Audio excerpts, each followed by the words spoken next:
లలిత. నేను intermediate second year MPC చదువుతున్నాను. KGBV Addakal, Mahabub Nagar district. నేను ఈరోజు మెంటల్ హెల్త్ గురించి చెప్పబోతున్నాను. మానసిక ఆరోగ్యం అనేది శారీరక ఆరోగ్యానికి ఎటువంటి సంబంధం అనేది ఉండదు. మానసిక ఆరోగ్యం కేవలం తమలో ఉన్న ఒత్తిడి కారణంగా ఏర్పడుతుంది. ఈ ఒత్తిడి వలన తమలో తాము ఎంతగానో కుమిలిపోతూ ఉంటారు. ఎదుటి వారికి కూడా ఇబ్బందులు కల్పిస్తూ ఉంటారు. మానసిక ఆరోగ్యం వారి పనులను చేసుకోవడానికి ఎంతగానో ఉపయోగపడుతుంది. అంటే తమ పనులను తాము రోజువారీ పనులను చేసుకోలేకపోవడం, ఎదుటి వారిపై ఆధారపడడం వంటివి దీని కిందికి వస్తూ ఉంటాయి. మానసిక ఒత్తిడి వలన వారు ఎంతో మందిని ఇబ్బంది పాలకు గురి చేస్తూ ఉంటారు. వారు ఇలా ఒత్తిడి కారణంగా ఎవరితో మాట్లాడలేకపోవడం, ఒంటరితనానికి అలవాటు కావడం, మత్తు పానీయాలను ఉపయోగించడం వంటివి కూడా వాళ్ళు అలవాటు పరుస్తూ ఉంటారు. ఈ మానసిక ఒత్తిడిని తగ్గించాలంటే మనం రోజు యోగా కానీ ధ్యానం కానీ చేస్తూ ఉండాలి. మంచి ఆరోగ్యాన్ని తీసుకోవడం కారణంగా కూడా మానసిక ఒత్తిడిని మనం కొంతవరకు తగ్గించవలసి ఉంటుంది.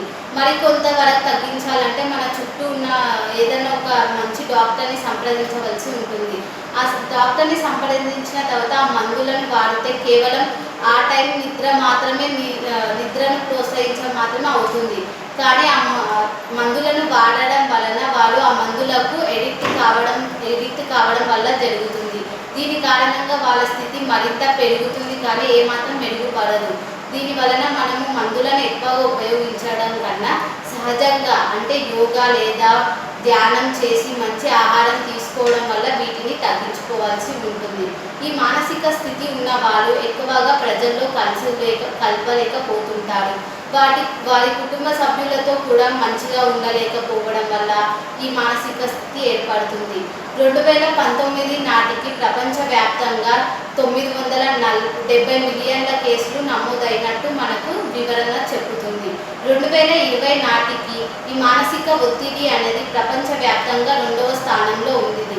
దీని కారణం మనుషుల్లో ఉండే పేదరికం, కుటుంబాల నియంత్రణను వారు సరిగ్గా చూసుకోలేకపోవడం వలన ఇది ఏర్పడుతుంది. వారు పేదతనంతో బాధపడుతుండడం వలన ఆ ఒత్తిడి వలన వారు ఇంకా ఒత్తిడికి గురవుతూ ఉంటారు. వీటిని నివారించడానికి వారు ప్రశాంతంగా ఉండాలి. ఎదుటి వారితో మంచిగా మాట్లాడుతూ ఉండాలి. వారి కుటుంబ సభ్యులతో సమయాన్ని ఎక్కువగా గడుపుతూ ఇతరులతో మంచిగా మాట్లాడుతూ ఉండడం వలన ఈ స్థితిని మనం కొద్ది వరకు తగ్గించవలసి ఉంటుంది. ఇలా ఉన్న ఒత్తిడి ఉన్న వారిని మనము ప్రపంచంలో ప్రత్యేకమైన వారిగా చూడడం కంటే మనలో ఒక్కరిలా చూసి వాళ్ళ ఒత్తిడిని తగ్గించవలసి ఉంటుంది. ఈ కారణంగా వారు మత్తు పానీయాలకు ఎక్కువగా అలవాటు అవుతుంటారు. దీని కారణంగా వాళ్ళు తమను లేదా తమ చుట్టూ ఉన్న వారిని గాయపరుస్తుంటారు.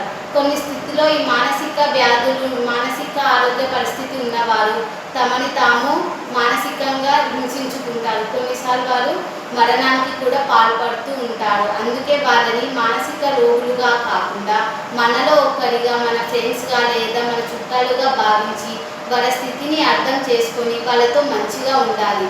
వాళ్ళ స్థితిని మర్చిపోయేలా వాళ్ళతో ఫ్రీగా మాట్లాడి వాళ్ళని మంచిగా చూసుకుంటే వాళ్ళ మానసిక ఆరోగ్యం చాలా వరకు మెరుగుపడుతూ ఉంటుంది.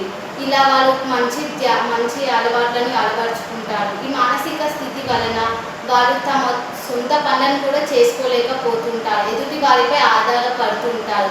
వారికంటే వారి పక్కనున్న వాళ్ళు ఎక్కువగా ఇబ్బంది పడుతూ ఉంటారు. ఈ స్థితి కారణంగా వీరు అలా ఉండకుండా మంచి ఆరోగ్యంతో మంచి ఆహారాన్ని తీసుకోవడం వలన ఈ స్థితిని తగ్గించుకోవాల్సి ఉంటుంది. ఇలా ప్రవర్తించే వారిని మనం మంచిగా చూసుకుంటూ ఆరోగ్యకరమైన ఆహారాన్ని అందించి చేయవలసి ఉంటుంది.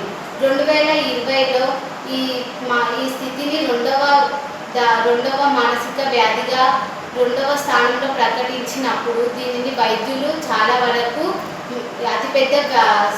అతిపెద్ద మానసిక ఒత్తిడిగా గుర్తించారు. దీనికి కారణంగా ఎన్నో మానసిక ఒత్తిడి కేంద్రాలను ఏర్పాటు చేశారు. వారికి ప్రత్యేక చికిత్సలను ఏర్పాటు చేసి వారి మానసిక స్థితిని తగ్గించడానికి ఎంతోమంది ప్రయత్నిస్తూ ఉన్నారు.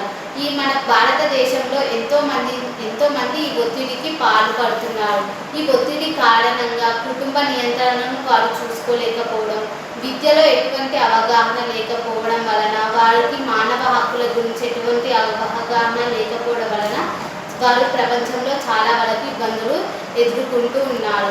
ఇలా వాళ్ళకి అన్ని ఇబ్బందులు ఎదుర్కోకుండా వాళ్ళ మానసిక స్థితిని తగ్గించడానికి మనం మన చుట్టూ ఉన్న వారిని ఎగతాళిగా చూసుకోకుండా వారిని గౌరవంగా మంచిగా వాళ్ళకి తగ్గేలాగా చూసుకుంటూ ఉండాలి. Thank you.